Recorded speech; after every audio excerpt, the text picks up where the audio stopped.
Roses are red, violets are blue. I'll do the YMCA dance. How about you? Don't fight over the remote because there's plenty of show to go around. So get your groove on just like me, and we promise you this show will stick with you. Jump for joy. Sports Night is next.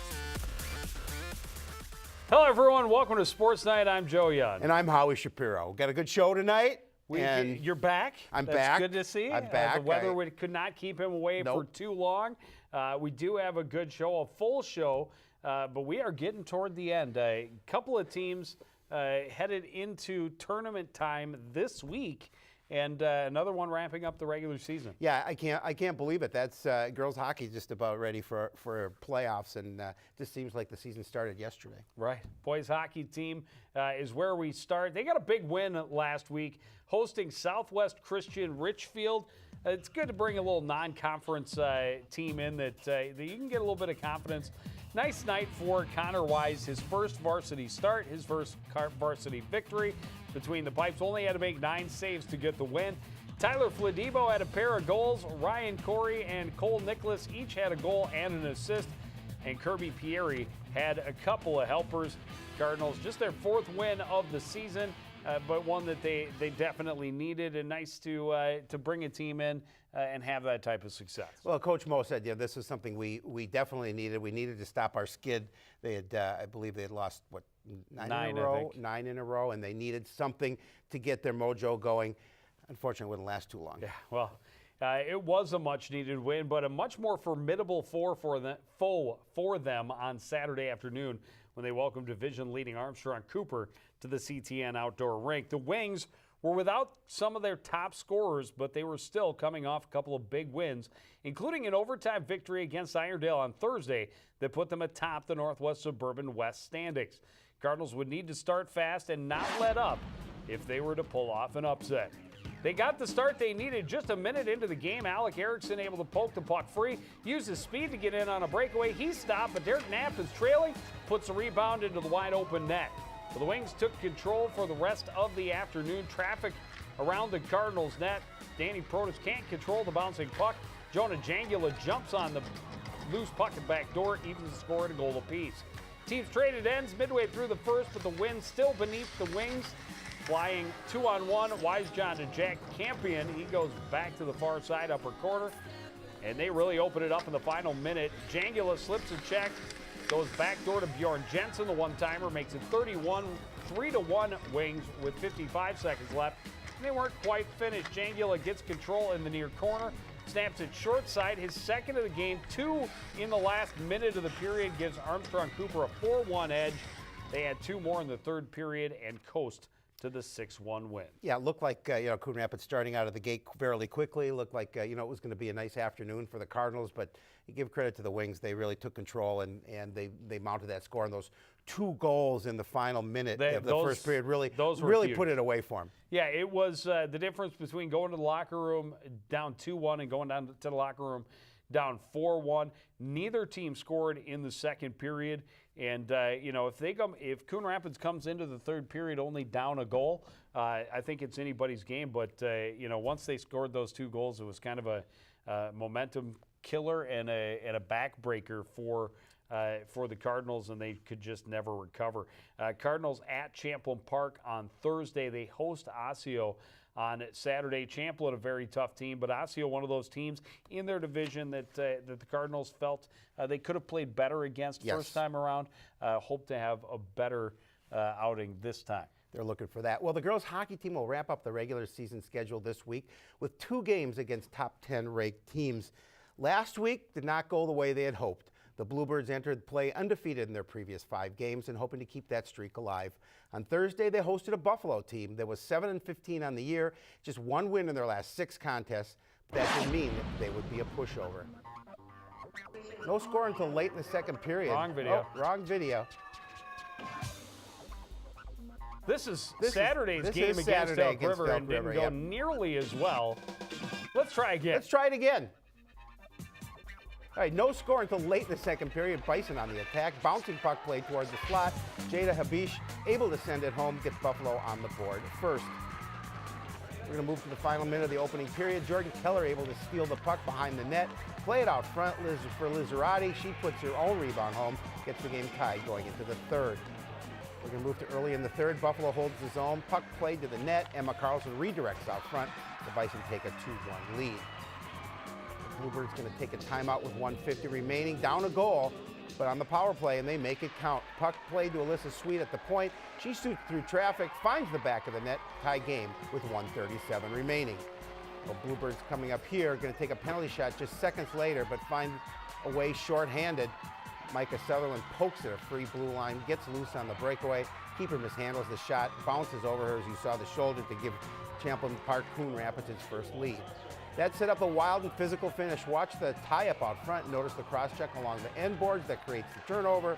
Carlson sets up front, gets the pass, nets her second of the game to tie it with just 12 seconds left in regulation. Coach Coltis argues there should have been a penalty, but no avail. We're headed to overtime. Final seconds of the extra period coming up. Coach Coltis was not happy. Delaney Johnson with a nice end-to-end rush, but Solar able to make the save just before the buzzer. The Bluebirds have to settle for a tie. 3-3 was that final. You know, the interesting thing about that is there's clearly a penalty in front of the net against Champlain Park Coon Rapids. There's an even more flagrant penalty along the end boards, taking Delaney Johnson into the end boards from behind with a cross-check. You got to call something. And the interesting thing I found about it is that these refs were not afraid to call penalties in the last couple of minutes of regulation of a close game. They were not afraid to call penalties in the overtime. But when those penalties needed to be called, I obviously did not see the whole game, but just that little clip right there, that penalty against Delaney Johnson, put her down along the end boards. The girl who hit her then came out front and was wide open to get the game-tying goal. So when a penalty, it's hard. It's hard to be an official. There's no question. I don't question that. But the he can referee be a little more consistent. Needs to be more consistent, and more importantly, if a penalty gives the one team a clear advantage, it has to be called, regardless of what time in the game it is or what the situation is. If it gives one team a clear advantage, it has to be called, and it wasn't. And that's, I think, was the argument that he had a Coach valid Coltis point. was making. Yeah, he had a valid point. Obviously, you're not going to win that argument most times, probably not at all. But he had to say his what he needed to say, and he was right. And he was right. Absolutely. Well, the Bluebirds back at the Crick on Friday night, hoping for a better result in their final home game of the season. They were facing the Elk River Elks, fifth-place team from the other side of the Northwest Suburban. But don't forget, all four of the teams ahead of them are ranked top 10 in the state. So there's some serious competition on the North Division. They'd be ready to give the Bluebirds all they could handle. Now we got the right video. There you go. Mama Keller getting some roses. They salute their parents on parent night, and that was, unfortunately, the last happy moment for the Cardinals. Elks put the pressure on early. Jenna Koronek scored less than 3 minutes in, puts Elk River on the board. Then more traffic out front. They outshot them 13-2 in the first period. Bluebirds just getting hammered. Kelsey King made it a 2-0 lead. They kept the pressure on, but didn't add to the score again until late in the second. King racing on the loose puck. Scores on the short-handed breakaway. Her second of the game makes it 3-0. Elks add one more just 30 seconds later. Allison Fisher stops the clear attempt, walks in alone, scores to make it 4-0. King completed her hat trick in the third, and Elk River blanks the Bluebirds 5-0. Yeah, it's a tough loss for them after coming off that game against Buffalo where they tied, where they felt they probably should have won, and then got handled by the Elks. Well, and again, an Elks team that granted, they play in a very tough division. They do. It means they have to play all of those top-ranked teams twice each season rather than what the Bluebirds only have to see each team once. But still, it's a team that you want to be competitive with at the very least and hopefully get a win. Because now you look at the last couple of games on the schedule. They're at Blaine on Tuesday. Blaine, I think, currently ranked like number 6.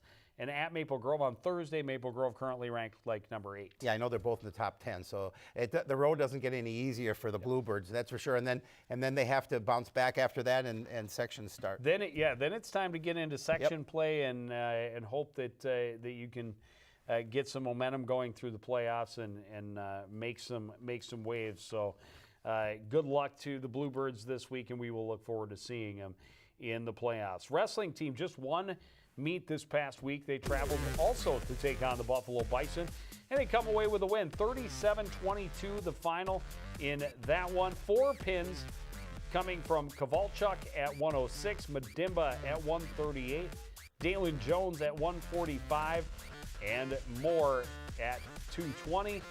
Gabe DeGris had a major decision for the Cardinals at 126, and that's, you know, a team in the Cardinals that not having the kind of success they're used to, but they need to be able to put away wins like that against lesser opponents. They do. And now they have they're at Elk River on Thursday, and this is an Elks team that has really come on strong the last couple of seasons. So a chance for them to bounce back. I know that they're still probably pretty angry about losing to Blaine last week. You certainly don't want to lose to anybody in the conference. You don't. But certainly not your crosstown rival that you haven't lost to in 20 years. Nope. So, and they will get to see some of the Bengals, possibly see the Bengals really on Saturday. They're at Blaine for the Blaine duels. Gymnastics team, the schedule kind of changed up last minute. They were supposed to have a meet last Monday, but of course that snowstorm canceled all after-school activities. So some things moved around. They did not have any meets last week. They got the week off. This week, though, they'll have them back-to-back. They're at Irondale on Wednesday and at Centennial on Thursday. Swimming and diving team, a couple of meets last week. Well, 1 meet and 1 tournament. The meet went well. It went swimmingly, you might say, as the Cardinals made their way past the Armstrong Falcons 102-84. 200 medley relay team continues to give the Cardinals a good start almost each and every night. First place finish in 149.81. Matt Struss got a first place finish in the 50 free. Jack Simmer, first place finish off the board. Patrick Schultz was first place in the 100 free. Matt Struss, another blue ribbon in the 100 back. And Tyler Schultz got first place in the 100 breast. On Saturday, they were Cambridge Isani, and they finished in 5th place. I think 8 teams involved in that tournament. A couple of nice finishes for Tyler Schultz. First place in the 200 free, second place in the 500 free. Both of those times lower his middle school records. And the 500 free time of 5 minutes, 13.09 seconds puts him in 10th all-time in Coon Rapids history. 200 medley relay team grabbed a second place finish. Another second place finish for Matt Struss in the 100 back. Andrew Trong was third in the 100 breast, and Matt Struss was 5th in the 100 fly. This week, the tournament time really starts for swimming and diving as they host Irondale on Thursday. Their duel for the Northwest Suburban Conference tournament, and they did what they wanted to do. They stayed out of the last place match. That's what their goal was. They will host Irondale for the 9th place position. Yeah, and a nice to get that win against Armstrong. Absolutely. I heard they got to go deep in their lineup. And that really is what secured them getting the 9th, 10th meet rather than being in that 11th, 12th, 13th spot, which is where they had been. So that's again, improvement, no question. Yeah, absolutely, and that shows the progress they're making with this still very young team. Then they got a couple weeks off. The 7AA championships are held Thursday through Saturday, the 22nd through the 24th. That should be a lot of fun, get some good opportunities. Well, the Nordic ski teams will be at Theodore Worth Park, my old stomping grounds, this week for the Northwest Suburban Conference Championship. Last week, a great tune-up facing their conference rivals in a 2-day pursuit race. They had a beautiful weather for it, and both boys and girls teams turned in some encouraging results. Race began on Tuesday at Elm Creek Park Reserve for the Freestyle 5K. Coon Rapids was ready, and they raced strong, especially the boys. Cardinals had 3 guys finish in the top 10 in the freestyle race, led by freshman Ricky Petra, who took 3rd in both disciplines. The Cardinals' speed and depth was impressive. It also was consistent. See a nice job coming through there. The girls' team wasn't quite as strong. They had just 1 top 10 finisher. However, they had 3 girls finish between 11th and 15th place in the freestyle, which put both teams in excellent position for the Classic 5K, which was held at Baker Park on Wednesday. The girls would finish the 2-day event with 4 racers in the top 14, and the boys would place 3 in the top 10 for the pursuit. Great result for both teams heading into the 2 biggest meets of the season. There's a look at your boys finishers. Ricky Petra in 3rd place. And the youth is so impressive on this team. Ricky, of course, was a state entrant as an 8th grader last year. He finishes 3rd in the pursuit in 31 minutes, 15 seconds. Mitch Zandarowski is a senior, but then you have Jared Haida, just a sophomore. And Thoen, it's not Joe, it's another J, I think James. I meant to refresh my memory. I'm wrong. I know it's not Joe Thoen. Either way, he finished in 16th place, 35 minutes, 32 seconds. He's also, he's only like an 8th grader, I think. And Noah Christensen is an underclassman as well, finishing in 19th place. For the girls, Livia Ellenbecker, their only top 10 finisher, taking 7th place. Izzy Haberman in 11th, Lila Gilliard in 13th, and Maddie Karen in 14th. Sarah Eichstad was their 5th finisher, taking 25th place in 43 minutes and 41 seconds. Overall, a 3rd place finish for both teams. Not bad. Nope. They're hoping that they can improve on those finishes this week. The Northwest Suburban Conference Championships coming up on Wednesday. But even more importantly, next week, they get to the 5A championships. And I really expected, I think at the beginning of the year, to be talking about the opportunity the boys have at this point. They do have some strength. They do have some depth as a team. But the girls have been kind of quietly more consistent surprise. and have been placing really well in a lot of meets because of their consistency. And I think both teams go into next week's 5A championships really feeling like they have an opportunity to surprise some people and maybe punch their ticket to state as a team. Yeah, that consistency is going to help, and obviously the continued growth over the season has really helped both boys and girls. Absolutely. A little more consistent weather would have been nice. That would be nice. You never know in Minnesota what kind of weather you're going to get, especially in this sport.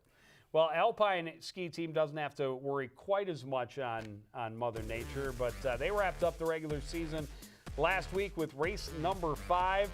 Boys finished in 6th place. Jake Sides was their top finisher in 26th place, finishing just under a minute for his combined time. Reed Smith took 31st, Kai Tweedy in 35th, Nico Tweedy in 38th, and Hawkinson finished in 41st. On the girls' side, Emma Bolin just over a minute for her combined time, finishes 7th place, and secures her spot in all conference. Verbeek finished in 39th place, Ezerskov in 48th, Eckerts in 50th, and Jenkins in 61st.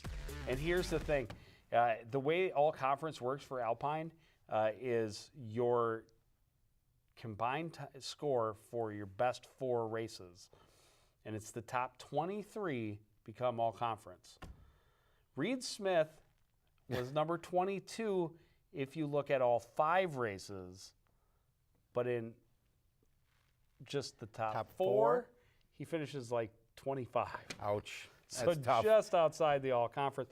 Still a good season for him. Yeah, but you're so close. Yep. So, if they could have said, hey, we're going to use all 5 because all 5 had good conditions, he's an all conference. Instead, he's misses just it by a honorable couple mention. places, yeah. But that's okay. Still a great way to lead the boys' side of the team. 7A championship is next Wednesday, or is this Wednesday. It's next Wednesday. Yep. State championship is Wednesday the 14th. Actually, it's next Tuesday, the 6th. Both of those events are at up in Bewabic at Giants Ridge. Boys basketball team, you talk about ranked opponents. They faced one in their first game last week, taking on Osseo, and they fared pretty well against the Orioles. I mean, they lose by 14, but they didn't get absolutely run off the floor. That's good. They had 3 guys finish in double digits. Marshall Holland had a double-double with 15 points and 10 boards. Marcel Winston nearly had himself a triple-double. He almost messed around and got himself a triple-double. 11 points, 9 rebounds, and 7 assists. Sean Smith had 5 steals to go with his 11 points. Elijah McGrath had 6 points, 7 boards, and Zach Hussein added 6 points as well. Well, the Cardinals hoping to rebound on Thursday, get a little revenge at the same time when they travel to Elk River. Elk's a couple of spots behind the Cardinals in the North Division standings, but they had won the first meeting between the two just a couple of weeks earlier. Coon Rapids felt it was a game they could win, but they'd be in for a battle if they hoped to get back on their winning ways. Strong start for the visiting squad, and it starts with defense. Marcel Winston forces the turnover, feeds Zach Hussein behind the defense. He lays it up, part of a game-high 17 for Hussein in the game. The Elks control most of the first half. They stretch the defense, get an open look for Dylan Fruth from the corner. Hits a three-pointer, put the Elks up 24-15. Cardinals just trying to keep it from getting out of hand. Good drive by Winston. Still, Elk River leads by 19 at the half. Coon Rapids down but not out. Marshall Holland with a strong move to the baseline for the bucket early on. Gets the comeback started. Elks lead down to 6. They catch the defense pressuring again. Leaves Alex Hang alone underneath for the easy basket. Cardinals have the momentum though in the second, and they continue to push. Reese Mann punches the ball free. Gets himself in alone. His basket made it a 2-point game at 64-62. Cardinals all fired up and right back in the ball game. Unfortunately, that's as close as they would get. Elks able to seal the victory by hitting their free throws down the stretch. They complete the season sweep of the Cardinals with a 74-68 win. Yeah, and a couple of tough losses for the Cardinals. Against Osseo, really with the last, I think, 3 minutes, they had cut the lead down, but Osseo did a nice job of just expanding it and getting that win. Against Elk River, I know Elijah McGrath, sick, not there. You saw Reese Mon having to play some quality minutes as well. So you like... Well, and coming up with a huge basket. Well, yeah, I mean, 19, they were down 19 at the half to make it, get back right within 2 late in the game is admirable. Well, unfortunately, their comeback stalled there. When you like what Zach Hussein did, he started for McGrath 17 points, as you talked about. Nice contribution from him. Well, we'll get a chance to see the boys in action on Tuesday. We'll be there at the Fieldhouse when they host the Blaine Bengals. Then on Friday, they will host the Anoka Tornadoes. Well, the girls' basketball team will hit the road this week for a pair of games against division rivals, and they're riding a little win streak. Couple of struggling teams on the schedule last week, and the Cardinals were able to take advantage. On Tuesday, they traveled to Osseo to face an Orioles squad that had just 2 wins this season, and they had lost 9 in a row. The Cards almost let this one slip away, but they held on at the end. Coon Rapids gets off to a good start, and their big post player doing most of the heavy lifting. Ellie Carver had 16 of her game-high 21 points in the first half. It helped the Cardinals had a big lead. Carver's finish on the fast break put Coon Rapids in front by 11 midway through the first. But Osseo bounces right back. Brooke Heisler driving, gets the basket and the foul. Orioles come back to tie, but Coon Rapids leads by 4 at the break. They stretch the lead early in the second. Brooklyn Dixon knocks down a big three-pointer that pushes the lead back to 9. Orioles able to respond again. Jaden Klein jumps the pass, able to finish at the other end. She had a team-high 15. Osseo back within 3. Cardinals stretch the lead again. Dixon with a steal and an easy basket. She had 11 for Coon Rapids, and that helped build the lead back to 13. But it was far from over. Orioles keep chipping away. Then Klein able to knock down a huge three-pointer that tied the game with just 30 seconds left on the clock. Kennedy Kerr hit a pair of pressure free throws with 14 ticks left, getting the lead back for the Cards. One last chance for Osseo. They get it to Klein. She goes for the win, but Caitlin Ackerman able to get a piece of the shot. Falls well short. Cards hold on from there. A hard-fought 53-51 win. And a game that probably should not have been that close. You saw leads of 11 in the first, 13 in the second, and fortunately they held on to get the win. Yeah, you didn't like to see those leads evaporate either time, but certainly not the second. And then I was kind of surprised to see Osseo try and go for the 3 at the end rather than try and get it inside and get 2 points and hopefully send it to overtime. Of course, there's an imposing figure wearing number 35 underneath the basket, and they had no one who's going to go straight up against Ellie Carver. She did what she wanted. And really, I mean, Ellie was pretty quiet in the second half. That's what they wanted to do.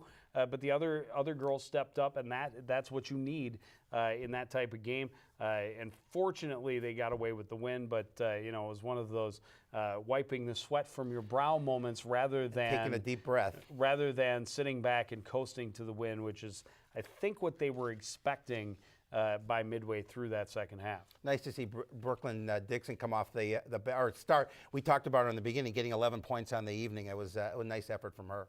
Well, the Cardinals returned home on Friday to face a division opponent just a half game ahead of them in the North standings. Elk River was coming off a dominant win over Armstrong that had ended a 3-game skid. They had beaten the Cardinals in their first meeting, and they were hoping they could get a streak started in the right direction. But the Cardinals were confident they could avenge that earlier loss and leap past the Elks in the standings at the same time. Fans of defense would have liked this one. 6 minutes into the second half, Elk River gets Michaela Kanenwisher open on the wing. She hits a 3-pointer, and that tied the ball game at 15. 30 combined points in 24 minutes of basketball. Scoring picked up a little bit from there. Lexi West banging her way to the paint, getting the bucket and the foul. Elks bring full court pressure. Carver to Courtney Ackerman. She gets down low, waits for defense to clear, hits the jumper. Elks keeping pace, though, from the perimeter. Good passing opens Lydia Hack from the top of the key.